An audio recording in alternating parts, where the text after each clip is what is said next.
എല്ലാവർക്കും നമസ്കാരം. ഇന്നത്തേതൊരു ബ്രേക്ക്ഫാസ്റ്റ് റെസിപ്പിയാണ്. വളരെ സോഫ്റ്റും ടേസ്റ്റുമായ ബൺദോശ എങ്ങനെ ഉണ്ടാക്കുന്നത് നോക്കാം. അതിനായി 1 കപ്പ് പച്ചരിയാണ് എടുത്തിരിക്കുന്നത്. ഇനി ഇതിലേക്ക് 1 ടേബിൾ സ്പൂൺ ഉഴുന്നിടാം, 1/2 ടീസ്പൂൺ ഉലുവയും. നന്നായി കഴുകിയതിന് ശേഷം 4 മണിക്കൂറോളം കുതിരാനായി വയ്ക്കാം.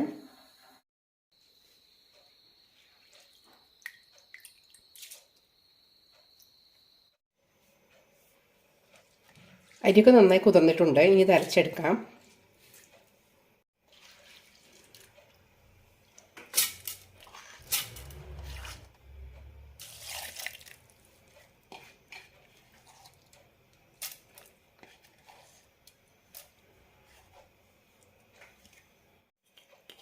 ഇനി ഇതിലേക്ക് 1 ടേബിൾ സ്പൂൺ തേങ്ങ ഇടാം.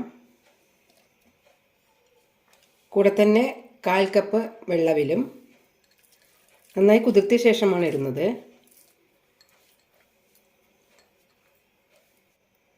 കട്ടിയുള്ള മാവായി അരച്ചെടുക്കാം. ഒട്ടും തരിയില്ലാതെ തന്നെ അരച്ചെടുക്കണം. ഇതിലേക്ക് മാറ്റാം.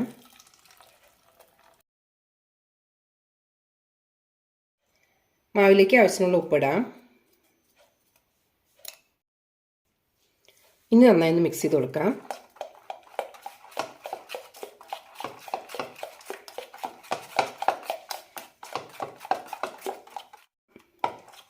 ബൺദോശയ്ക്കുള്ള മാവ് റെഡി ആയിട്ടുണ്ട്. ഇനി ഇത് ഫെർമെൻറ്റ് ചെയ്യാനായി വയ്ക്കാം. 6 മുതൽ 8 മണിക്കൂറോളം വരെ വെക്കേണ്ടി വരും. ഇനി അടച്ചു വയ്ക്കാം.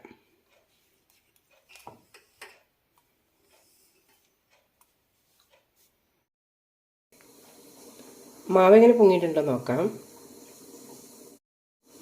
നന്നായി പൊങ്ങി വന്നിട്ടുണ്ട്. ഇനി നന്നായി മിക്സ് ചെയ്യാം.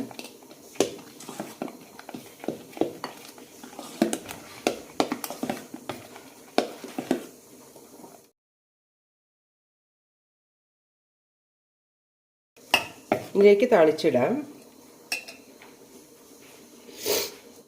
കടായിലേക്ക് 1 ടീസ്പൂൺ വെളിച്ചെണ്ണ ഒഴിച്ചിട്ടുണ്ട്. ഇതിലേക്ക് കടുക് ഇടാം.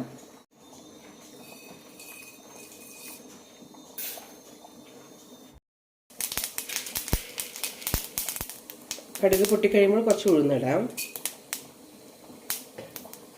കൂടെ തന്നെ ചെറുതായി അരിഞ്ഞ സവാള, പച്ചമുളക്, കറിവേപ്പില നന്നായി വഴറ്റിയെടുക്കാം.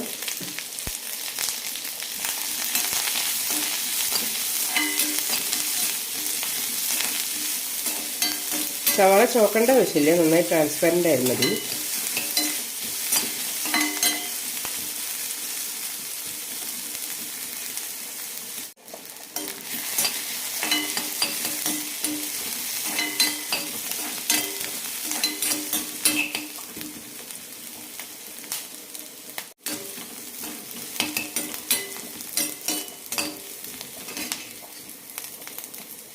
റെഡി ആയിട്ടുണ്ട്. ഇനി ഇത് മാവിലേക്ക് ഇടാം.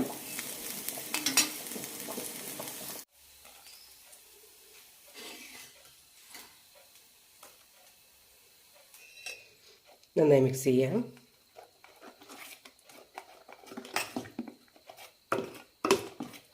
ഒരു 10 മിനിറ്റ് ഇതേപോലെ തന്നെ അടച്ചു വയ്ക്കാം. അതിനുശേഷം ബൺദോശ ഉണ്ടാക്കാം.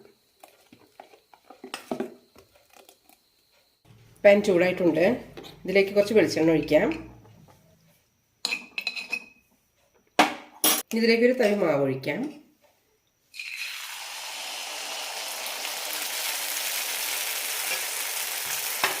അടച്ചു വെച്ച് വേവിക്കാം. ലോ ഫ്ലെയിമിലിട്ട് വേണം വേവിച്ചെടുക്കാൻ, എന്നാലാണ് നന്നായി വെന്ത് കിട്ടുള്ളൂ. കട്ടിയുള്ള ദോശ ആയതുകൊണ്ട് തന്നെ കുറച്ച് കൂടുതൽ സമയം വേണം നന്നായി വെന്ത് കിട്ടാൻ. ഇനി തിരിച്ചിടാം. ഇതിലേക്ക് കുറച്ചുകൂടി എണ്ണ ഇടാം.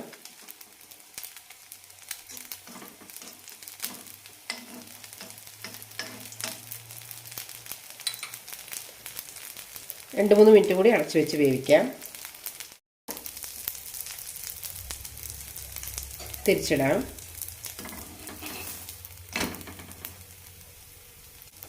രണ്ട് സൈഡ് അത്യാവശ്യം നന്നായി മുരിച്ചെടുക്കാം.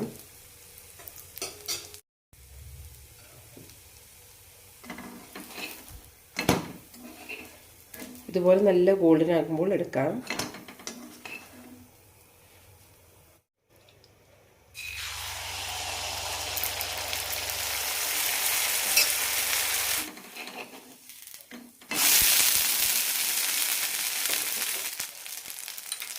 അടച്ചു വയ്ക്കാം.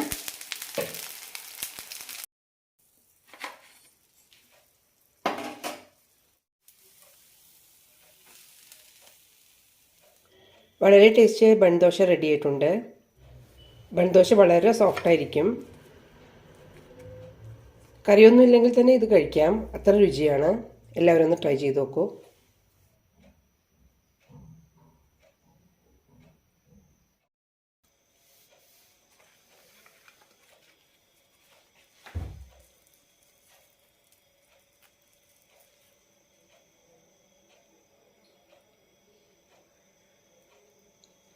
നല്ല സോഫ്റ്റായി തന്നെ കിട്ടിയിട്ടുണ്ട്. തേങ്ങയെല്ലാം ചേർത്തത് കൊണ്ട് തന്നെ വളരെ രുചികരവുമാണ്. എല്ലാവരും ഒന്ന് ട്രൈ ചെയ്ത് നോക്കൂ.